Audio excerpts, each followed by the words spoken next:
So the other day I was decorating for Christmas and I was with my daughter.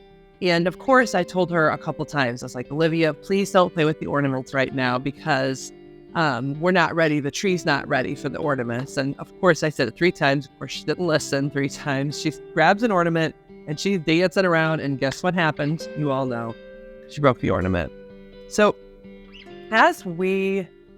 she felt bad, and we were trying to do like one of those teachable moments where you talk to her. And so we sat her down. We're like, hey, remember how we were saying this and we told you this? And it was so interesting. So we're sitting doing the lecture. You've all done it. And I was watching my kiddo, and her physical response was just so like mind-boggling. I realized so she got smaller, she got quieter. She actually physically hid behind the chair. As we were talking to her, and I was like, wow, she's not receiving this at all. So as a therapist, this is the great thing and the worst thing about being a therapist is I can see all this stuff going down and be like, oh, what is this going to ruin later in life? But as I'm watching her, I realize her nervous system, her sympathetic nervous system kicks in. She's not hearing anything that we're saying. She basically imploded. She's self-blaming and criticizing, and the lesson wasn't getting through. In fact, I asked her at the end, what did you learn? She couldn't remember. So basically, she went into shutdown. And it got me really thinking, how do you teach somebody to support themselves to receive feedback? Because we do need to give feedback. We need to be able to say, hey, this isn't working for me. I'm not okay with this. I want something different. We need to be able to receive positive, neutral, or negative feedback. So the next day, I realized that I have to give her an inner monologue or help create an inner monologue in her that supports feedback. Because if she's just imploding and telling herself she's a bad kid or she's naughty or she's not good enough, then basically she won't learn anything. She just gets stuck in that space and can't grow. The next day, I put her in a love cave. I've talked about a love cave before, but I basically held her and hugged her and told her she was a wonderful kiddo so that I was giving her kind of encouragement in her system. But then I went into what happened the other day, and I told her, I need you to understand that, I believe in you. When I tell you this feedback, I tell you this because I know you can learn. Making a mistake is a gift, actually. We can learn from mistakes. And really, when I'm giving you feedback, I'm telling you this because I know you can do this. I know you can learn from this. You've learned before, you can learn again. And what that is it's cheerleading language, actually. It's encouragement. It's reminding her that she's capable and she is a powerful person and capable of learning and growing.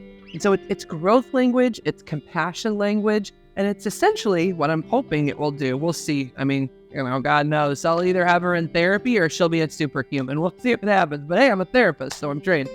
But when you give somebody the support to take feedback, what you're trying to do is give them an inner monologue that teaches them to receive it and to not fully treat themselves like shit, essentially, right?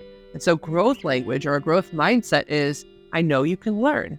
Mistakes are opportunities for growth. You can learn from this. You've done it before. You can do it again. This is just unfamiliar. Things like that. Those are all growth language.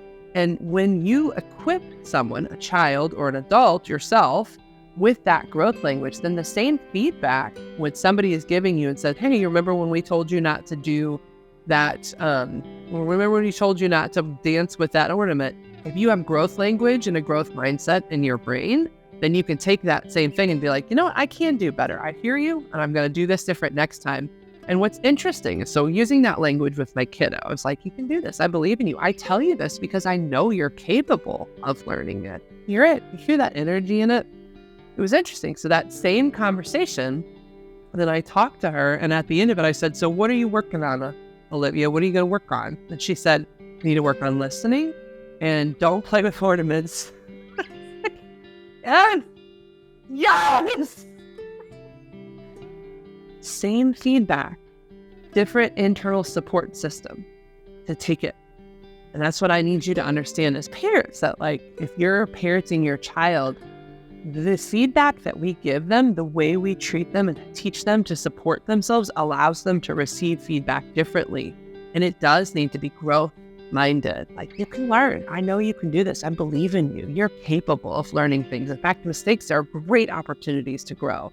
that language makes it possible to take in feedback and do something with it.